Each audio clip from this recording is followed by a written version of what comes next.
I'm Emil, and this is Pasquale. Hello. We're developers at Facebook in London, and we work on mobile product infrastructure there. So making stuff fast is part of our job description. So today we're going to talk about optimizing how views on Android are drawn, specifically in concern to how fast they're drawn and performance is there. In our fabulously titled talk, Flat as a Pancake. So I'm going to lower this. OK, good.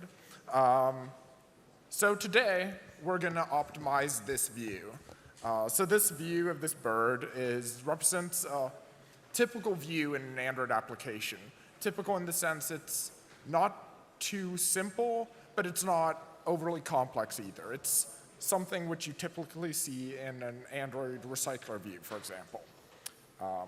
So it's not too simple, so we can still optimize this quite heavily, actually. But it's not complicated, really. It's fairly common. So before I go into how we actually optimize this view, I'm going to talk a bit about how Android draws views on a system level. And this will give you more information of kind of what we can optimize and why we're doing some of these optimizations. So first of all, the drawing process. In this demonstration, the circle represents an Android view. So when Android draws a view, it goes through a number of steps. We're going to focus on 2 steps here today, but there's many more. But there's 2 that we're interested in today, and that's creating display lists and then drawing those display lists. So display list is something that the Android system introduced together with hardware acceleration in Honeycomb. Display list is a sort of cache for your drawing operations. So when the system calls on drawing your view, it records the operations you do on the canvas and stores them in this display list object. Later, that's what creating display list is. Typically in user code, that would be the onDraw method. So later, drawing this display list is really just piping the stored OpenGL commands to the GPU. A bunch of other stuff happens, but that's system details that we won't worry about in this talk today. So what happens when you draw a view for the first time? Well, the Android view system will create a display list for that view, which means call onDraw. Then it'll draw that display list. Pretty simple. Now, some time goes by, and a frame a bit later wants to draw this view again, but nothing has changed. What happens when we try to draw this view is we'll just draw the display list. We won't create a display list as nothing has changed, so the same commands that are previously cached in a display list can be reused and redrawn. The majority of time spent here is in creating the display list. So this optimization is great and saves a lot of time when drawing, because most frames, something has not changed. So how does this apply to a more complex view hierarchy? Well, it's pretty similar, but instead we perform a traversal of the tree. So we start by creating the display list for the root, and then slowly traverse through the tree, creating display lists for all its children. Each child view here has its own display list, and this is very important. We'll touch more on it later. But each view stores its own canvas command, if you will, which it executes in onDraw in its own display list. We continue drawing this by drawing each display list one by one. A parent display list will hold references to its child display lists, much like a view hierarchy. You can think of this as a display list hierarchy. So what happens when an invalidate gets called? An invalidate gets called, if you don't know, when you change a property on a view. You can call invalidate yourself as well if you're implementing a custom view. But say you set text or set an image on a view, invalidate will be called to tell the Android system that it should be redrawn at some point before the next frame. So what we need to do is call onDraw again, which means we need to invalidate the display list, really. So the next time we draw this view hierarchy, what we do is, or what the Android system does, is it traverses the hierarchy of nodes or views in our system and checks if they have a display list. This display list was purged from the cache when invalidate was called, so it needs its display list recreated. And again, this is an expensive operation, but we only need to do it on 1 out of the 6 views in this hierarchy, or 5 views. And then it continues by drawing the cached display lists, and then finally drawing the new display list, which is cached until something else changes. Okay, so let's see how this applies to our view, the one that we want to optimize. In this talk, we will go through 3 different implementations of this view. One will be done using just standard Android views. To implement the standard one, we just use a relative layout, not really because it's the most performant, but just because it's the flattest one. So in terms, barely draw operation, in terms of draw operation, is the fastest implementation that you can get.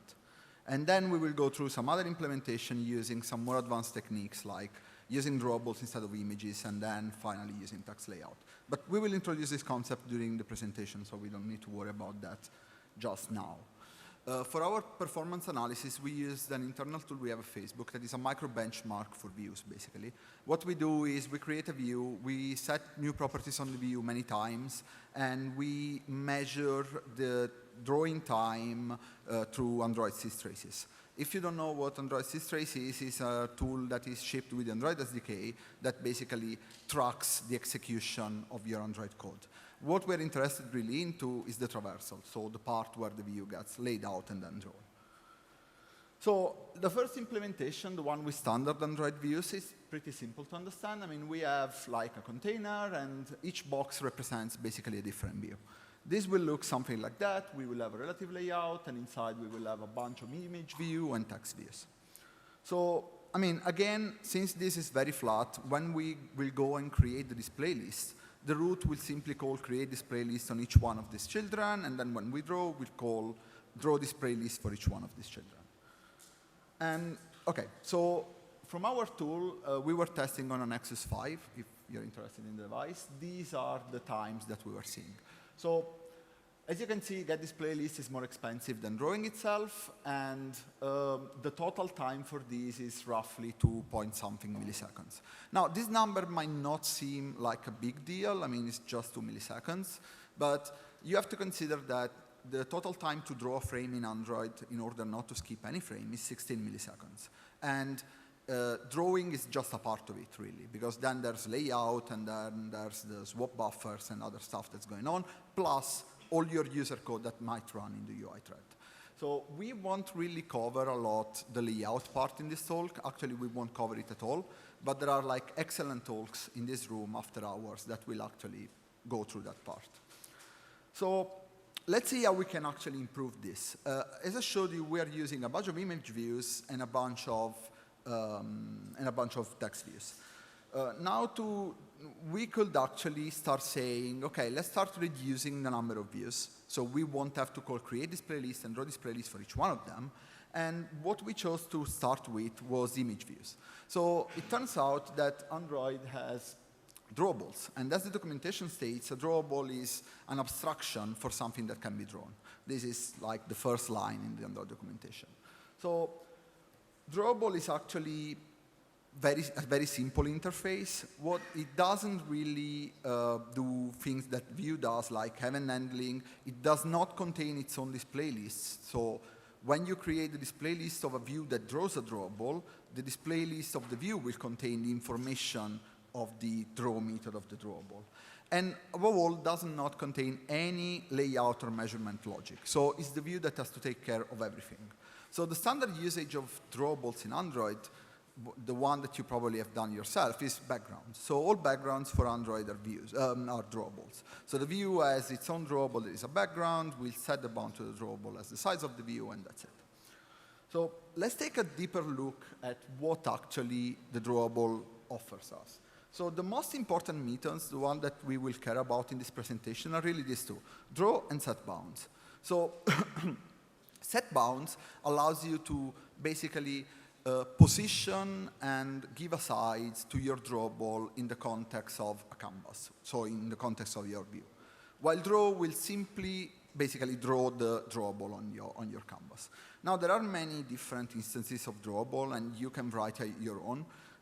For the first implementation that we're going to see, what we really needed to do was to simply use some resource drawable, because all the images were in the resources, and that will go into a bitmap drawable that is basically a drawable that draws a bitmap. So another interesting thing about drawables is that they can contain their own invalidation logic. So suppose that you have a drawable and you want to handle things like state changes, or you might even want to do animation. That's something that, for example, the system does in the progress bar. The drawable has this interface defined that is drawable callback, and this interface is actually implemented by Vue. So when you set a callback to a drawable, the drawable will have a handle to tell the view that it wants to be invalidated or that it wants to execute something at a certain point. So basically, when you call invalidate self on a drawable, the drawable will go to its callback, that is your view, and will ask to invalidate a region in the view. That is the region where the drawable is. So when we switch our image views for drawables, when we look at the view, this is what we have now. So we have one view that is a view group at the bottom that contains all the drawables, and then we have two text views that are still like views on their own, and they have their own display list and whatever. And this is the XML, how the XML might look like, and this is what the on-draw of the view looks like. So now the drawing the drawables is the responsibility of the view. So in its on-draw, the view will simply go through all the drawables and draw them. And the other thing that the view has to take care of, as I was mentioning, is setting the bounds of the drawable. So when the view is laid out, we'll take all the drawables and we'll assign them a position and a size. So it will basically do what a view group will do with its children. And I mean, this is an example. As you can see, what really happens at the end is calling set bounds on a drawable. With this implementation, our number went down quite a lot. As you can see, we are getting wins in both getDisplayList and drawDisplayList. Now, notice that drawing, the same GL commands will be executed at the end. So we don't expect like huge wins on drawDisplayList. It's just that instead of drawing 6 display lists, now we're doing 3 display lists. So that's mainly where the wins are coming from. And overall, we get a 13% win that, again, might not seem a lot, but in the context of a complex application might be the difference between skipping a frame and not skipping a frame. So we are now left with a view that contains a bunch of drawables and 2 text views. And we might be tempted of saying, OK, let's do something. Since this gave me wins, let's actually draw everything inside one view and get over with. So drawing text is actually, though, a very complex thing. So if you know a bit the Canvas API, you might have noticed that Canvas contains this call that is draw text. And you might be tempted to use that because, I mean, it's drawing a text. How hard can it be? Actually, drawing a text is probably one of the most complicated things you can do, not just in Android, I mean in any UI toolkit. You have to take care of things like multi-lines, right to left. In Android, you have spannables that might have different styles for different parts of the string. And you really want to handle all of these things, right, in your application. So luckily enough, Android provides this nice API that is called text layout. And this API actually comes in 3 flavors that I will explain in a minute. So the text layout is basically handles for you all the heavy lifting of having to draw text. So you can simply create a text layout, pass in a spannable, and it will measure the text for you, given a width that you provide to the text layout, and it will give you a nice draw method that you can use to draw your text. Now, this comes in 3 flavors because there are different kind of text, really. So the boring layout is something you want to use mainly for single-line text, and of course, it comes with better performances because it doesn't really have to handle a lot of different things that you have to handle in the static layout. Static layout is normal text, really. So it supports everything, multi-line, and it's what you want to use when you have a text that does not change. So like text view uses either boring or static layout, depending on what it has to render. Dynamic layout is something that we won't really cover a lot in this talk, and it's what you use if you actually want to draw editable text. And it has a lot of stuff actually to support that. So this view now that we move to text layouts for drawing tests looks like that. So what you really have is basically just a view with everything inside. You might notice that we have a title that is a one-liner, and then we have a description that can be multi-line. So you might not really know whether your line is single line or multi-line, but you might still want to use boring layout where appropriate, because it's just more performant. Luckily, I mean, you have this utility method on boring layout where you can ask the boring layout whether the text that you want to use can be rendered as a boring layout. So what happens is you ask the boring layout whether the text can be boring. It will return you some metrics if the text can be boring. And the metrics will contain the width that that text needs to be drawn as a boring layout. So then you basically check whether you can draw the text in that width or not, and I mean, decide between the two. The API, as you can see, is quite cumbersome. It's not really nice. They have introduced a new API for text layout that uses Builder, but unfortunately it's only on newer versions. So if you want to support like older versions of Android, this is what you have to stick with. And the other thing is that text layout is not a drawable. So it doesn't really give you all the nice things of bounds and just drawing on the canvas. If you call draw on a text layout itself, it will simply draw in your canvas in position 0, 0, and that's not really what you want. So what I usually do is I wrap text layout in something I call a text drawable, and I expose methods to set bounds that will use the width and height that the text layout has calculated. And in draw, this will automatically handle the canvas translations that you need to draw the text layout in the position you want it to be drawn. So in our view example, it will basically translate the canvas to the text level, draw the text, and then retranslate the canvas back. So now our XML looks quite simple, right? I mean, it's just a view, really, so you don't really need to specify anything. And the draw method is, again, just a bunch of draw calls on all our drawables. We have the text layout wrapped in our drawable, so we can just call draw. This implementation, as you can see, is faster, like significantly faster than the original one.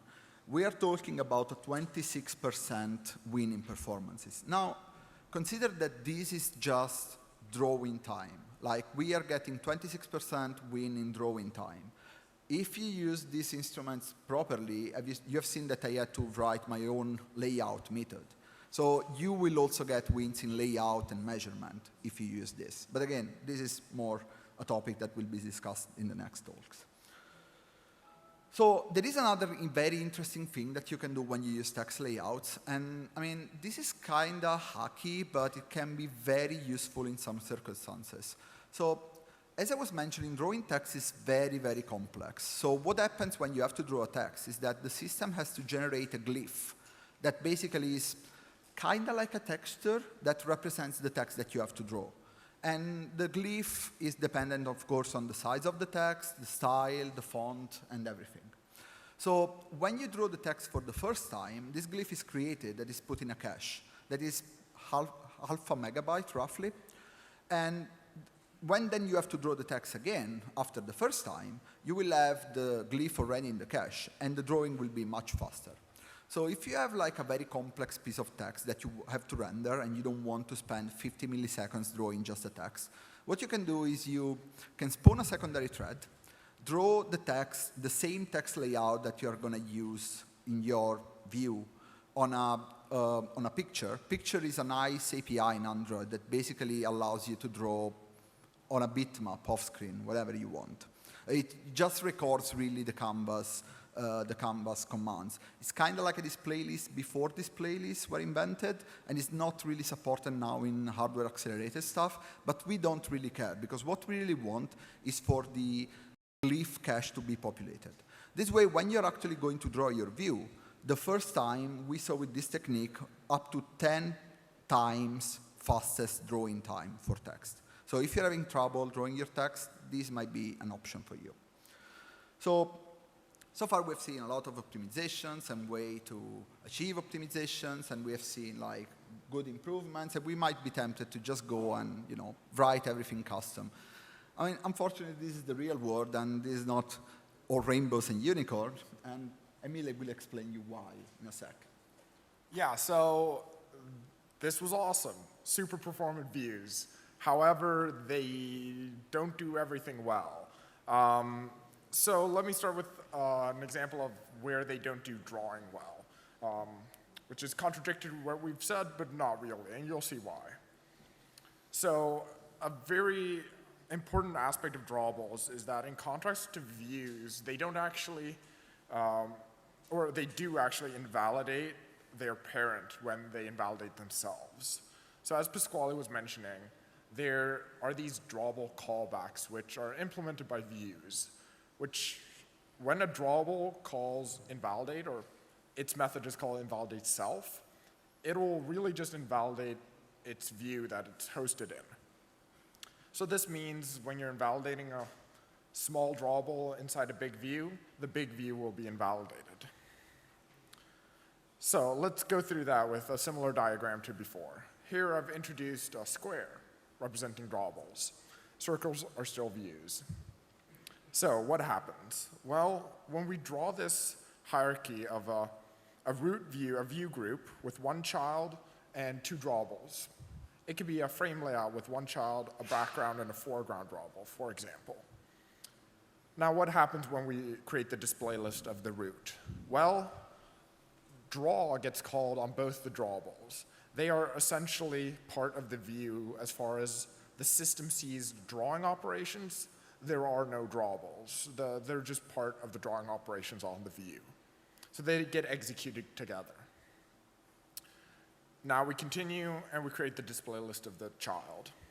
And then we execute the display lists. Again, the drawables were part of their host's display list. Now, what happens when we call invalidate self on this view? Say it's an image and we change the icon. Well, it invalidates this host, meaning next time we draw this hierarchy, we will need to recreate the display list of the host. This involves calling draw on both those drawables. This is very bad because it was only one of the drawables that really needed to be redrawn.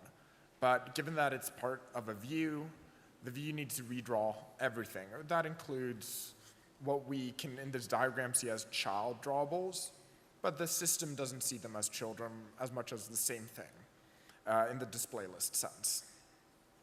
So as you can see, we then draw the display lists, and we don't need to create a new display list for the child view because it has its own display lists and drawables do not. So what instead happens when we invalidate the view? Let's see why this is more performant. When we try to draw this hierarchy again, and remember now the child view has changed some aspect of it, triggering an invalidate call. We only need to create the display list for that one view because that was the only display list being invalidated. And here we can just reuse the display list and the drawing commands from both those other drawables next time we need to draw that display list. And then we go on and draw the last display list. So I'm going to show you an example with this example view, which illustrates when this can cause really bad performance, or fairly bad performance at least. Say you have this button here, which, say you're using the material ripple drawable. A ripple drawable has a great animation, and it looks super smooth because it calls invalidate on every frame for the whole animation. So this will be invalidated for, I don't know, half a second, something like that, while the ripple ripples out. This means if everything is a drawable, the text needs to be re-rendered. And, well, everything needs to be re-rendered, but this text specifically.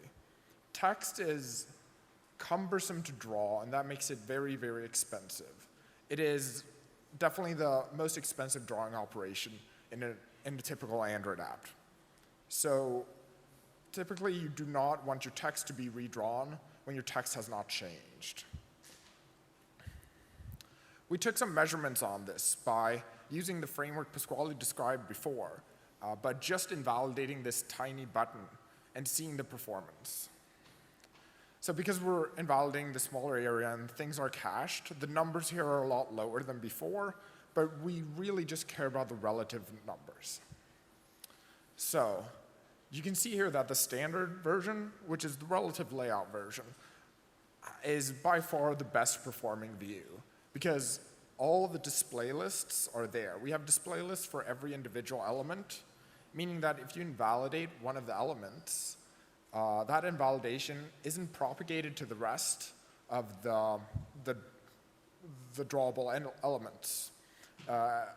All the invalidations are really just confined to that space where they need to invalidate. Drawable images isn't actually that bad because, well, the drawing images isn't really that hard. So it doesn't matter as much that we're redrawing those images. Where it gets really bad, though, is when we put the text in drawables.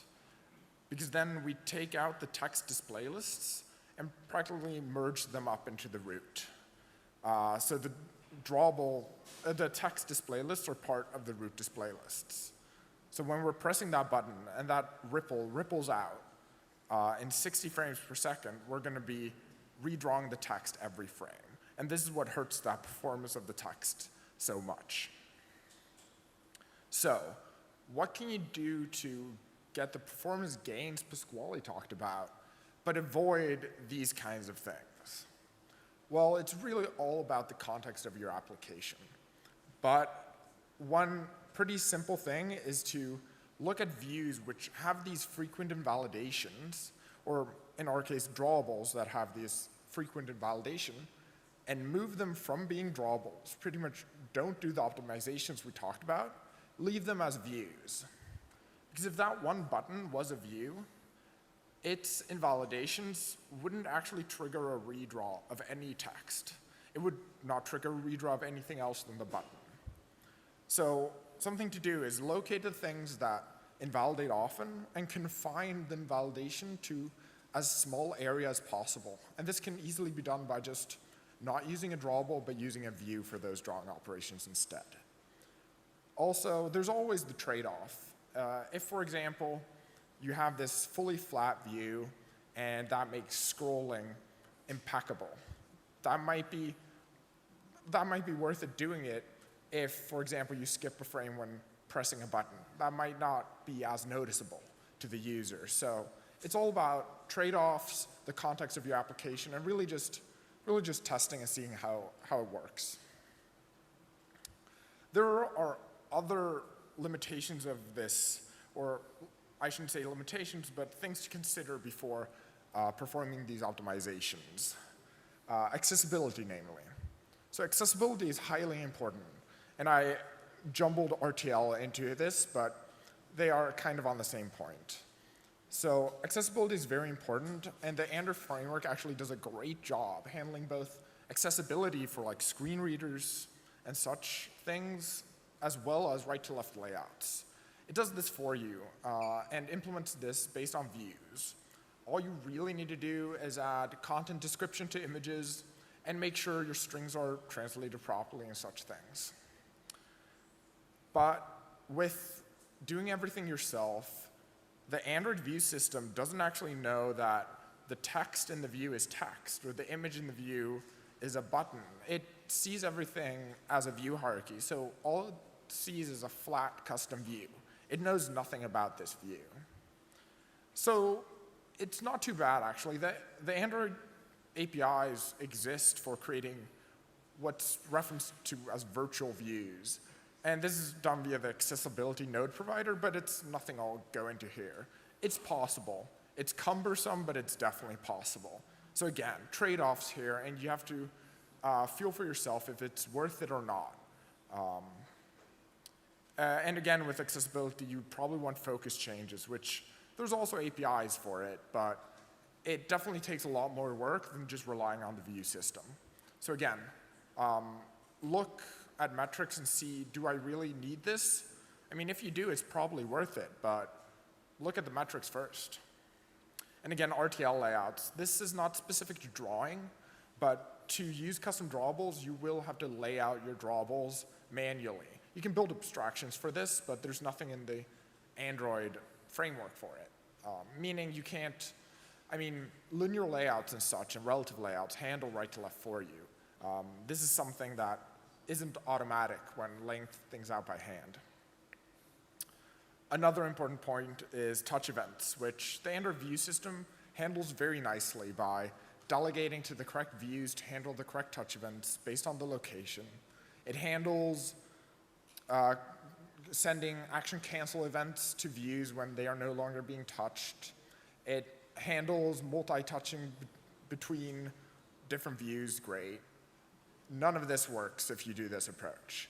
So if you need like complex touch handling, again, confining that custom touch handling and pulling that out into a typical view hierarchy might be the sanest solution.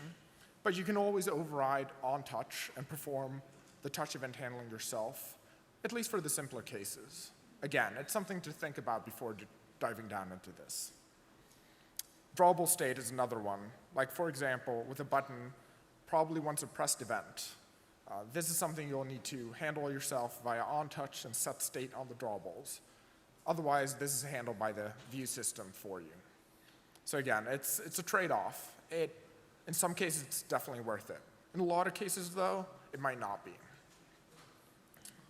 So I guess what I'm saying is optimize responsibly. But if you apply this, you can get great wins.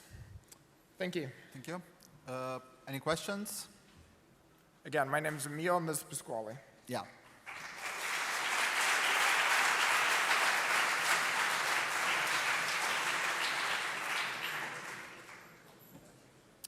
If there's no questions, Yeah. yes, sir.